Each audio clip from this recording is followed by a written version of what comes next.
नमस्कार दोस्तों, मैं अल्केश।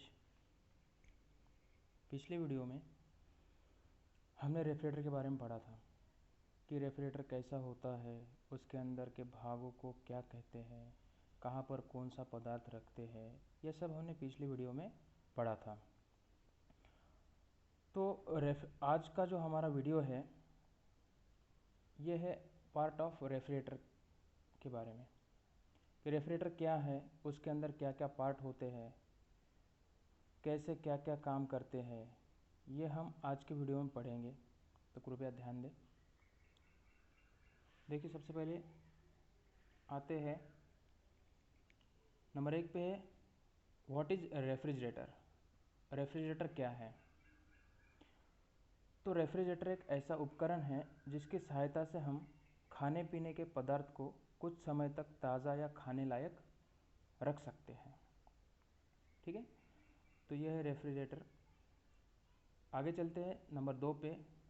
रेफ्रिजरेटर में क्या क्या पार्ट होते हैं? वैसे तो रेफ्रिजरेटर में दो तरह के पार्ट होते हैं, एक मैकेनिकल पार्ट होता है और एक इलेक्ट्रिकल पार्ट होते हैं।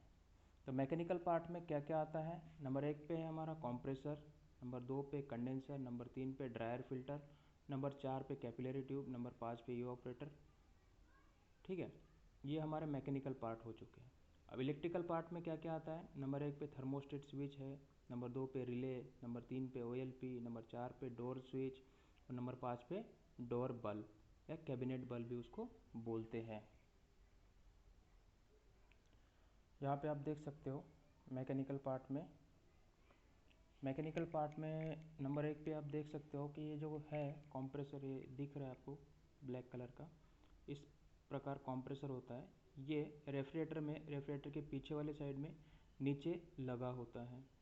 यहाँ पे आप देख सकते हो इसमें ये डिस्चार्ज लाइन है, सक्शन लाइन, और ये प्रोसेस ट्यूब जिससे गैस चार्ज कर सकते हैं हम। इस प्रकार कंप्रेसर होता है। इसका मेन काम होता है low pressure low temperature vapour refrigerant को कंप्रेस करके high pressure high temperature vapour में कन्वर्ट करना इसका मेन काम होता है। ये कंडेंसर और इवापोरेटर के बीच में लगा होता है। ठीक है, नंबर 2 पे हमारा कंडेंसर है। इसका मेन काम होता है रेफ्रिजरेंट की लेटेंट हीट को हवा पानी या दोनों के माध्यम से बाहरी वातावरण में छोड़ना। ये रेफ्रिजरेटर के पीछे वाले साइड में जाली की तरह देखा होगा आप लोगों ने, इस प्रकार ये लगा होता है। ये कंप्रेसर और ड्रायर फिल्टर के बीच में लगा होता है। नंबर 3 पे हमारा filter, dryer filter. Dryer filter का मेन काम होता है रेफ्रिजरेंट के अंदर मौजूद नमी को सोखना।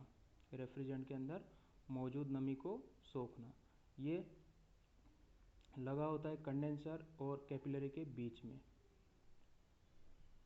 नेक्स्ट 4 नंबर पे है हमारा कैपिलरी ट्यूब। कैपिलरी ट्यूब एक कॉपर की बनी होती है, छोटे व्यास वाली होती है। इसका इनर डायमीटर एकदम कम होता है। तो ये इसका मेन काम होता है प्रेशर को ड्रॉप करना। ये लगा होता है ड्रायर फिल्टर और इवापोरेटर के बीच में। ये आपको दिख रहा होगा यहाँ पे। नेक्स्ट हमारा 5 नंबर पे ये इवापोरेटर, जिसको हम फ्रीज़र भी बोलते हैं। तो ये मेन है हमारा इवापोरेटर। इसका मेन काम होता है जो हमारा लिक्विड रेफ्रिजरेंट है उसको वेपर रेफ्रिजरेंट में कन्वर्ट करना। जैसे कि फ्रिज के अंदर आपने देखा होगा ऊपर वाले साइड में लगा होता है। तो जो फ्रिज के अंदर हम खाने पीने के पदार्थ रखते हैं जो गर्म होते हैं, उसकी लेटेंट हीट को ये लेता है और वही हीट रेफ्रिजरेंट को देता है, जिसके कारण रेफ्रिजरेंट लिक्विड से वेपर में परिवर्तित होता है। तो ये हो गया हमारा इवापोरेटर। नेक्स्ट आते हैं इलेक्ट्रिकल पार्ट के ऊपर। तो इलेक्ट्रिकल पार्ट में सबसे पहले यहाँ पे रिले कई तरह के होते हैं। यहाँ पे हमने PTC रिले दिखाया है। ये रिले का मेन काम होता है जब कंप्रेसर की मोटर है, कंप्रेसर 80% जब घूमता है तब स्टार्टिंग वाइंडिंग का सप्लाई कट करना। कंप्रेसर के अंदर दो तरह की वाइंडिंग होती है, एक स्टार्टिंग वाइंडिंग और रनिंग वाइंडिंग। तो स्टार्टिंग वाइंडिंग का काम होता है ओनली स्टार्टिंग टॉर्क देना, और रनिंग वाइंडिंग के ऊपर कंप्रेसर कंटिन्यू चलता है। तो रिले का मेन काम है स्टार्टिंग वाइंडिंग का सप्लाई को कट करना। कब? जब कंप्रेसर 80% घूमेगा तब रिले स्टार्टिंग वाइंडिंग के सप्लाई को कट कर देगा और रनिंग वाइंडिंग के सप्लाई को कंटिन्यू रखेगा। ठीक है, नेक्स्ट हमारा इलेक्ट्रिकल पार्ट में आता है थर्मोस्टेट स्विच। थर्मोस्टेट स्विच आपने देखा होगा, जो फ्रिज के अंदर हम टेम्परेचर सेट करते हैं, हमें कूलिंग कितना चाहिए, वही होता है थर्मोस्टेट स्विच। इसका मेन काम होता है अंदर रेफ्रिजरेटर के अंदर के टेम्परेचर को कंट्रोल करके रखता है। जैसे कि हमने सेट किया टेम्परेचर हमें इतना चाहिए, तो उतना टेम्परेचर आने के बाद कंप्रेसर के सप्लाई को कट कर देगा ये। जैसे ही टेम्परेचर बढ़ेगा कंप्रेसर ऑन होगा, ये इसका मेन काम है। नेक्स्ट हमारा OLP, यहाँ पे देख सकते हो आप लोग, ये हमारा OLP। तो नेक्स्ट हमारा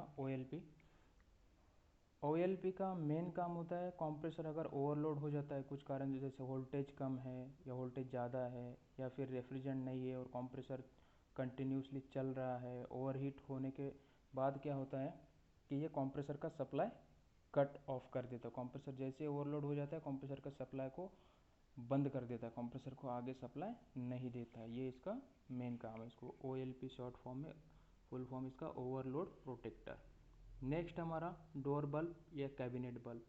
ये आपने देखा होगा हर रेफ्रिजरेटर के अंदर, कैबिनेट के अंदर लगा होता है, इसको कैबिनेट बल्ब भी बोलते हैं।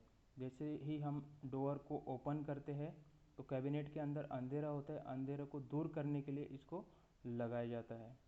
तो ये हमारा डोर बल्ब। नेक्स्ट हमारा डोर स्विच। डोर स्विच का मेन काम होता है, जैसे ही हम डोर को ओपन करते हैं तो ये बल्ब को सप्लाई देगा, जैसे ही डोर हम बंद करते हैं वैसे डोर का सप्लाई स्विच, डोर बल्ब का सप्लाई बंद कर देगा। जैसे ही डोर हम ओपन करते हैं डोर बल्ब का सप्लाई ऑन कर देगा। ये इसका मेन काम है। तो ये है दोस्तों आज का हमारा वीडियो, कैसे लगा आपको बताना।